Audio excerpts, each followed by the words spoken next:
Дэлхийн орнд эдийн засгийн чуулганд 7 жил үргэлжилж байна. Өнөөдөр бол чуулганы 2 дахь өдөр. Тэгэхээр чуулганд загвар зохион бүтээгч Ариун Сүрий оролцож байхдаа бол бид таарад ярилцлага авахаар өрсөн байгаа. Бидний урилгыг хүлээж авч ярилцлага өгөхөд зөвшөөрсөнд баярлалаа. Баярлалаа. Тэгэхээр би танаас бол илүү яг танаас салбарын хувьц загварын салбарт өнөөдөр юу болоод байна вэ гэдгийг бол илүүтэй асууж мэдлийг хүсэж байна. Манай одоо Монголын хувьц загвар маань одоо хаана явна вэ? Хаашаа чиглэж байна вэ? Та бол одоо манай сүүлд гарч ирсэн одоо маш богино хугацаанд олон танигдсан загвар зохион бүтээгчдийн нэг шүү дээ. Тэгэхээр салбарын нөхцөл байдлыг хэлээд хэлцүүлэхгүй юу? За өнөөдөр энэ өмнө би энд форум, эдийн засгийн форумд те оролцохдоо стартап бизнесүүдийг одоо дэмжихтэй ийм манлайлагч эмэгтэйчүүдийн хилцүүлэг дээр би оролцож сая бас өөрийнхөө санал бодлыг хэллээ. Тэгээд эмэгтэй хүн талаасаа ч гэх юм уу ер нь бол одоо энэ загварын салбар одоо олон улсын зах зээл дээр хэрхэн гарах вэ гэдэг дээр тулгамсан асуудал эхийн талаар надаас асуусан. Ер нь бэрхшээл байна уу? Юу байна вэ гэдэг яг л одоо таны асуусан сайн асуултыг асуулаа. Энэ дээр яг мэдээч хэрэг хөрөнгө мөнгө санхүүгийн эрх чөлөө гэдэг бол бүх салбарт л одоо дутагдж байгаа асуудал мөнөөс мөн. Гэхдээ энэс гадна ер нь яг бүх мөнгөтэй хүмүүс бас энийг одоо шийдчих юм уу гэхээр бас биш юм аа. Яг юу вэ гэхээр ерөөсөө боловсон хүчин. Боловсон хүчин гэдэг маань зүгээр одоо гадаадаас сураад ирээд ингээд төгссөн хүн бол биш ээ. Яг тэр арга замыг мэддэг, тэр арга зам дээр ажиллаж ирсэн жинхэнэ одоо тэр яаж энэ явагддсан бэ? Яг энэ салбар ганцхан загварын салбарч гэлтгүй ер нь ямар ч салбар байсан. Яг яаж энэ явагддсан бэ? Яаж энэ амжилтанд хүрдэм бэ гэдэг энэ арга замыг мэддэг, тэн дээр ажиллаж байсан, туршлагатай, сурсан, өмсөн. Тэгээд энэ бүхийг мэддэг тийм л хүн одоо маш дутагддаг. Энэ бол хамгийн том хүчтэй асуудал. Хүн өнөөдөр мөнгөө шидчихлээ гэхэд тэргүүгээр бол одоо яг одоо хүний одоо нэгэн хоол болж таарах юм.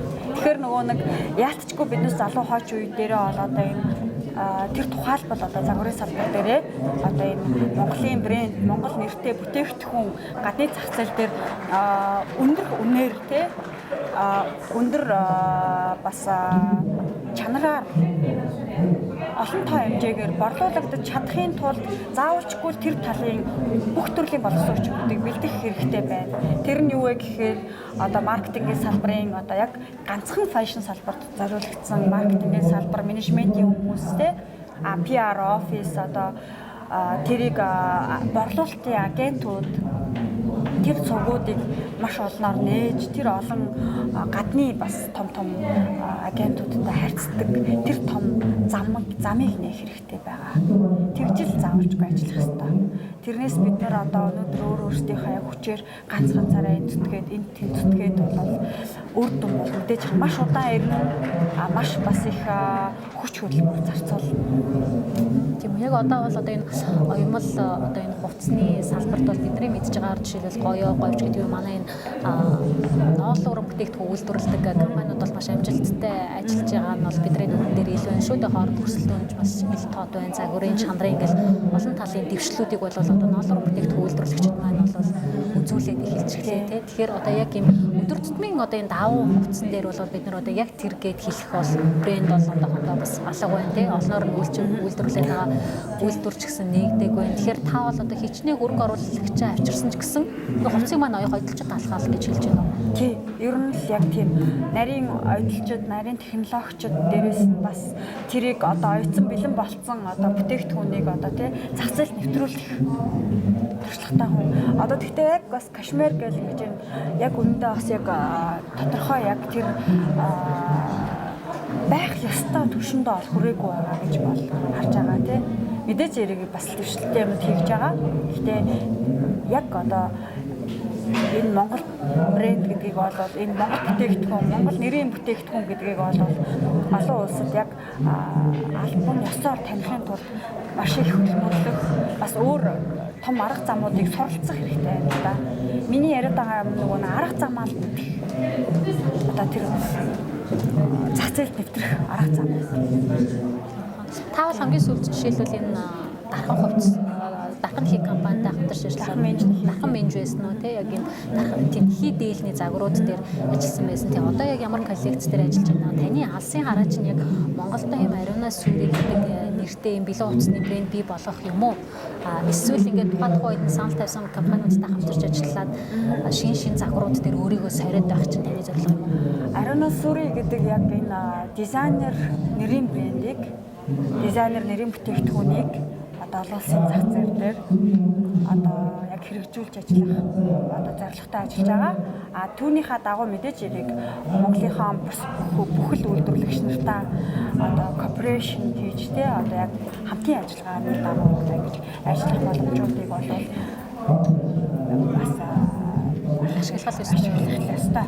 Угаасаа загвар зохион бүтээгдэхүүнийхээ хувьд ч гэсэн тухайн компанид ч хэрэгтэй бас буцаад манай одоо брендийн нэр хүндэд ч гэдэг юм уу нэрийн брендийн манай нэрийн бүтээгдэхүүний тоо нэр төрөл хэрэгтэй. Сая бас миний санаанд орж ирлээ. Жишээлбэл Urban Jeans гэдэг шинэ брэнд бол ямар ч байсан мэдлээ. Бид нар бол хэдийгээр ингээ гудамжинд явж байгаа залуусыг харахад хүн болгонд яг тэр тэндээс нэг бүтээгдэхүүн аваад өмсчихөөгүй байгаа ч гэсэн ямар ч байсан Urban Jeans гэдэг нэр бол оногшчихлоо шүү дээ. Таны бодлоор үнэхээр потенциал бол бидэнд байгаа юу? Одоо яг энэ салбарыг гадны зах зээл дээр гарах уу? Тийм. Гадны зах зээл дээр гарахад яг ямар зорилготой гэдгээ зорилгоо тодорхойлох хэрэгтэй. Мэдээж хэрэг яг ямар price segmented яг ямар худалдан авахч нарт зориулж биднээс одоо хийх гэж байгаа гэдэг тэр сегментээ мэдээж хэрэг эхлээд тодорхойлох хэрэгтэй. Мэдээж хэрэг fashion гэдэг чинь өөрөө маш олон төрлийн сегменттэй байгаа тийм ингээд пирамид гэх юм бол пирамидын хамгийн дээдлэлт нь ямар төрлийн одоо хувцснууд багтдээ. Түүний доошоо ингээд яваад хамгийн доотлын одоо левелд одоо яг ямар одоо бас брэндүүд хамаарагдیں۔ Тэгээ тэрний биднээс яг аль хэсэгт нь өөрсдийнхөө брэндийг бас одоо нэрийн төрлийн бүтээгдэхүүнээ борлуулах хүсэлтэй байгаа гэдгээ тодорхойлоод түүнийхээ дагуу яг тэр арга замыг тодорхойлж бас орох хэрэгтэй байдаг. Тэгэхээр эхлээд зах зээлээ тодорхойлоод зөв одоо хүмүүстэйгээ харьцаад эхлэх юм бол боломж байгаа. Тийм. Мэдээж хэрэг бүр high level-д очихын тулд үйлдвэрлэл одоо ингээл бүхэл юм мэдээж хэрэг дутагдана л да. Үйлдвэрлэл хаана ч хүрхгүй. Хаана айгу дутмаг тийм боловсруучин гэснээс одоо манайд чинь зөндөө олон мэргэжлийн сургалт үйлдвэрлэлийн төвүүд байдаг. Тиймд ойдолчдыг бэлтгэдэг юм болов уу? Ер нь ойдолчдыг бол бэлтгэж байгаа. Гэхдээ яг нөгөө хай левлийн одоо хувцсыг ойрох тэр хэмжээний одоо яг ойдлын технологийн хүмүүс бол хараахан бол бэлтгэдэг байгаа. Би түрүүн бас танаас асуусан. Тэг яг одоо та ямар загвар дээр ажиллаж байна? Тэгээ одоо эх зууныхаа одоо 17 оны зууныхаа загвар руугаа орж байгаа.